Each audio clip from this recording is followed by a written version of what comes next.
அண்மை செய்தி, அதிர்ச்சி செய்தியும் கூட. சாலையில் திடீரென்று நேரிட்ட பள்ளத்தில் கார் கவிழ்ந்து விபத்துக்குள்ளான அந்த காட்சிகளை பார்த்து கொண்டிருக்கிறீர்கள். திடீரென்று சாலையின் நடுவில் பெரிய பள்ளம் ஏற்பட்டு அதில் கார் உள்ளே விழுந்து தலைகுப்புற இருக்கக்கூடிய அந்த காட்சி சென்னை தரமணியில் இருந்து இந்த காட்சிகள் வந்திருக்கின்றன. இது குறித்து நமது குமுதம் செய்தியாளர் சுப்பிரமணியன் தரும் உடனடி தகவல்களை கேட்கலாம். சென்னை தரமணியில் திடீரென்று சாலையின் நடுவே பெரிய பள்ளம் ஏற்பட்டது. அதில் கார் தலைகுப்புற கவிழ்ந்து கிடக்கும் காட்சிகளை பார்க்க முடிகிறது. என்ன நடந்தது? ஏதாவது மெட்ரோ பணியா? என்ன காரணமாக இந்த திடீர் பள்ளம் ஏற்பட்டிருக்கிறது? சுப்பிரமணியன், உங்களுக்கான நேரம். சென்னை தரமணியிலிருந்து திருவான்மியூர் நோக்கி செல்லக்கூடிய சாலையில் இன்று திடீர் பள்ளம் ஒன்று ஏற்பட்டது. அப்போது சாலையில் சென்று கொண்டிருந்த கார் அந்த பள்ளத்தில் விழுந்து விபத்துக்குள்ளானது. இதில் காரில் பயணித்தவர்களுக்கு லேசான காயம் ஏற்பட்டதாக முதல் கட்ட தகவலாக இருக்கிறது. காவல்துறையினர் சம்பவ இடத்திற்கு சென்று விசாரணை மேற்கொண்டு வருகிறார்கள். காயமடைந்தவர்களுடைய பெயர் விவரங்கள் இதுவரை தெரியவில்லை.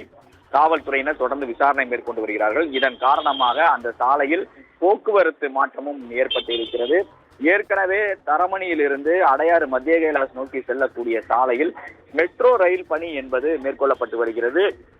இதன் காரணமாக ஏற்கனவே போக்குவரத்து நெரிசல் ஏற்படக்கூடிய நிலைதான் அங்கு அந்த சாலையில் இருக்கிறது. தற்போது பள்ளமும் விழுந்திருக்கக்கூடிய காரணமாக போக்குவரத்து பெரும் நெரிசல் என்பது ஏற்பட்டிருக்கிறது. விடுமுறை நாளான இன்றும் நாளையும் அந்த சாலையில் கிழக்கு கடற்கரை சாலை நோக்கி செல்பவர்கள், அதே போல பழைய மகாபலிபுரம் செல்பவர்கள் அந்த சாலையை பயன்படுத்தக்கூடிய நிலை இருக்கிறது. ஆனால் தற்போது இந்த பள்ளத்தின் காரணமாக போக்குவரத்து என்பது மாற்றம் செய்யப்பட்டிருப்பதாக கூறப்படுகிறது.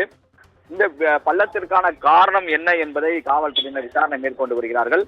மெட்ரோ ரயில் பணி காரணமாக இருக்கலாமா என சந்தேகம் எழுந்திருக்கிறது. அது மட்டுமல்லாமல் இந்த பள்ளம் விழுந்ததை தொடர்ச்சியாக அந்த பகுதி முழுவதுமாக பொதுமக்கள் அந்த பள்ளத்தை வேடிக்கை பார்ப்பதற்கென்றே அங்கு வரக்கூடிய நிலை இருக்கிறது. இதனால் கூடுதலான போக்குவரத்து நெரிசலும் என்பது ஏற்பட்டிருக்கிறது. உடனடியாக பொதுமக்கள் அந்த போலீசார் அந்த பொதுமக்களை அங்கிருந்து அப்புறப்படுத்தக்கூடிய பணியில் ஈடுபட்டுக் கொண்டிருக்கிறார்கள். அது மட்டுமல்லாமல் போக்குவரத்தை ஒழுங்கு செய்யக்கூடிய பணி என்பது நிகழ்ந்து வருவதாகவும் காவல்துறை தரப்பில் சொல்லப்படுகிறது.